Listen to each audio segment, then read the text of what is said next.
Et c'est donc désormais officiel, Benyamin Netanyahou a donc le mandat pour former une coalition. Et la question reste l'identité de celui qui va se voir attribuer le poste de la Défense. Et déjà, depuis Washington, les dents grincent vis-à-vis des potentiels ministres de la droite religieuse sioniste. Et c'est justement depuis New York que nous attend le général de brigade Amir Avivi, général de brigade de réserve et fondateur du think tank les Bitronistim, les sécuritaires. Quelle est votre réaction vis-à-vis de l'administration américaine ?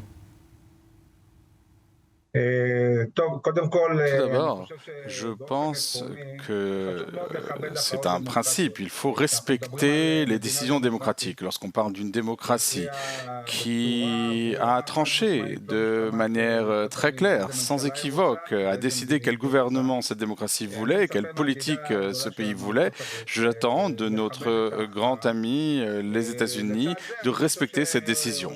Au-delà de cela, je pense que le Premier ministre, lorsqu'il décide qui nommer à quel poste, eh bien, il va aussi prendre en compte les Américains, mais il faut le faire vraiment de manière mesurée. En fin de compte, nous sommes un pays souverain, libre, démocratique, et il faut prendre des décisions en fonction de nos propres intérêts.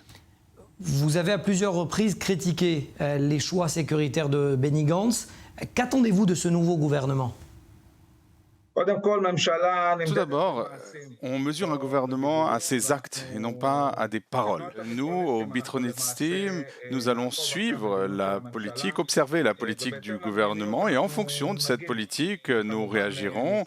Nous serons ravis de coopérer, de fournir des documents, de suggérer des idées, mais il y a des choses que nous voulons mettre en avant. Tout d'abord, je pense que les citoyens israéliens ont voté sur deux sujets essentiels. D'abord, le coût de la vie qui préoccupe tout le monde et aussi la sécurité individuelle. Je pense qu'il est très important pour ce gouvernement de traiter de manière très efficace et précise ces deux points.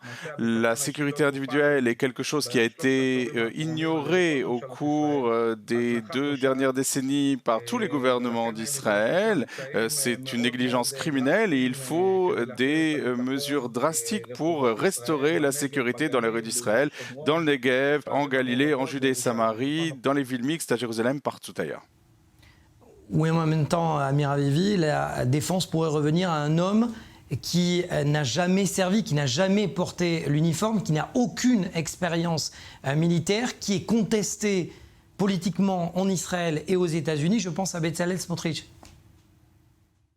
Tout d'abord, je ne tends pas à écarter automatiquement tel ou tel candidat, même si je pense qu'il faille effectivement adapter les postes aux compétences des uns et des autres. Il ne fait aucun doute que dans ce gouvernement, il y a un candidat évident au poste de ministre de la Défense du fait de sa carrière, c'est le général Yoav Gallant. Je pense que c'est quelqu'un qui est tout à fait digne d'occuper ce poste, mais il faut prendre garde à ne pas écarter d'autres candidats, puisqu'on parle par exemple de Bezalel Smotrich, c'est aussi une option.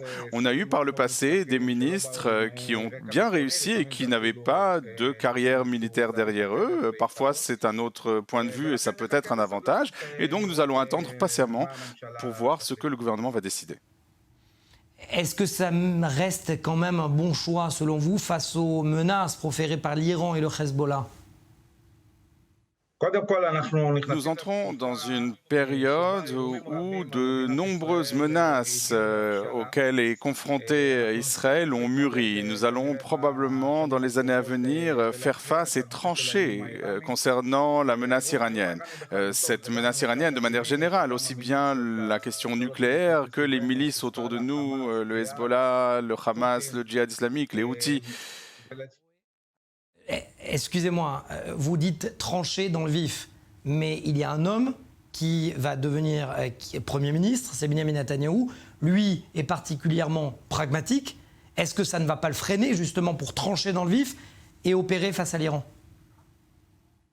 À mes yeux, être pragmatique, c'est savoir lire la réalité et s'adapter. Parfois, cette réalité n'est pas pragmatique et il faut réagir en conséquence. En fin de compte, l'État d'Israël va comprendre clairement que l'Iran est au seuil d'obtenir l'arme nucléaire. C'est ce à quoi ils aspirent et je pense que le prochain Premier ministre Netanyahou a dit que la menace iranienne était une menace existentielle et les menaces existentielles, il faut y faire face, il faut les éliminer. Je pense de manière générale qu'il va falloir investir beaucoup de ressources dans les services de sécurité, aussi bien la police que Tsahal. Je pense que ces services de sécurité doivent bénéficier d'une priorité face à toutes sortes de scénarios possibles.